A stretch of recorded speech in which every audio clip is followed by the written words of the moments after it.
Je naozaj londýnske metro také náročné? Poďme si vysvetliť, ako to funguje. Najjednoduchší spôsob je vykašľať sa na celé metro.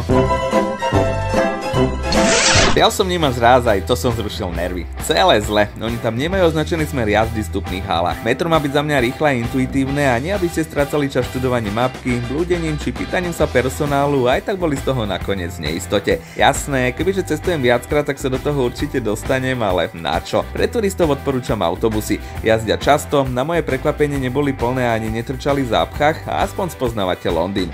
Sadnúť si do prvého radu double-deckera je naozaj zážitok. Tarifa je pevná, viac ako 5 libier za deň nezaplatíš, stačí len preložiť kartu pri nástupe. Všetky zastávky sú na znamenie a trasy si ľahko vyhľadáte cez Google Maps, kdežto metro je drahšie a cena závisí od zóny, v ktorej jazdíš a či je špička alebo nie. Aký máte názor na londýnske metrovy? A ozaj vedeli ste, že tam jazdia aj električky? Viac info v popise videa. Sledujte.